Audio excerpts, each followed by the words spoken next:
Hi, and welcome to Positive Relationships. My name is Irene Atia and I'm a Christian counsellor. Today we're going to continue our discussion about attachment styles. We spoke about attachment being something that actually is formed in childhood but impacts us throughout our life. Most people, in fact all couples, enter into relationships with a goal of maintaining a secure relationship, one that's safe and loving and caring. And attachment styles don't actually come out when the relationship is rosy and things are going well.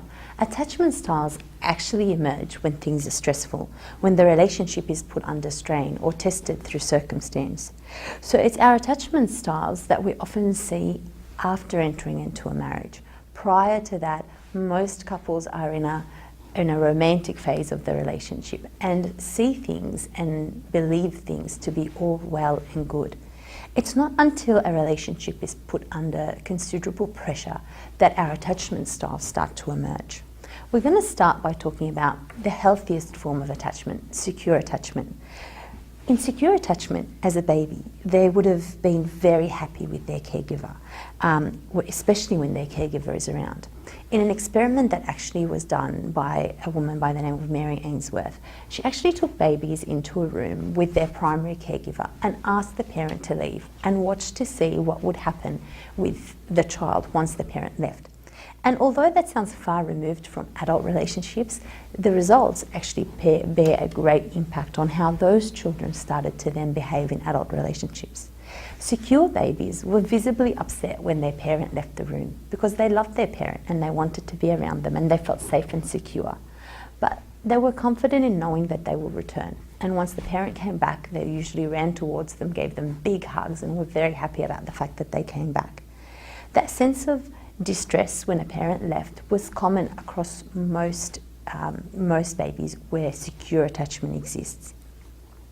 As teenagers, those people with secure attachments, whose parents responded to their needs promptly and effectively as babies, were feeling like they could go back to their parent and talk to them about anything. So as teenagers, they grew up in homes where they could freely talk to their parents about their fears, their discomforts, even the pressures that they may face with their peers.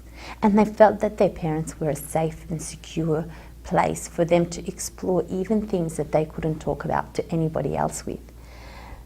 So what happens then in adult relationships for secure people or people who have secure attachments? People who have secure attachments enter into adult relationships or into marriages where there is empathy, where they're able to be open and honest and be available to their husband or their wife, be able to listen to their concerns and their fears and respond empathically, validating how the other person feels, while also feeling heard and understood and validated in their own emotions. They have appropriate boundaries in their relationship. They're able to actually assert those boundaries and clearly explain when things are not going the way that they feel comfortable with. They're comfortable with saying the things that upset them and the things that bother them without needing to hurt the other person. So they're often honest and open, yet also understanding and empathic of the other person's emotions and sensitive to the other person's need.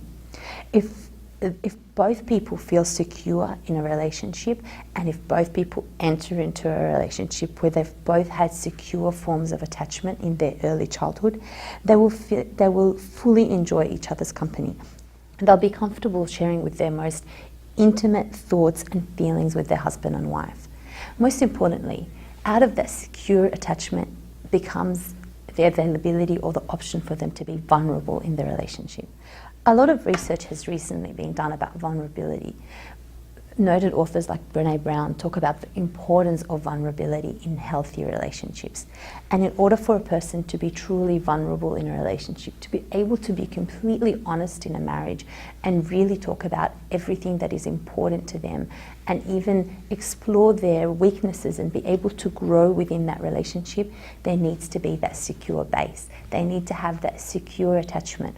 And the relationship needs to be a place where that is secure and safe, from which they can actually go out, work in the outside world and come back to that relationship and be able to grow and enhance their experience through it.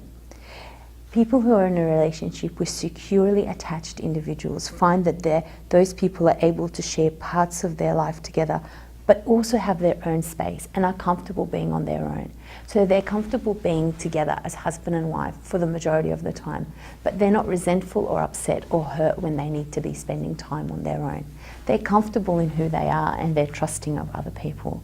Secure attached people are people who are able to enter into relationships without fear and hostility, expecting the very best out of relationships. Thank you for joining me today. Please join me next time as we look at the next attachment style.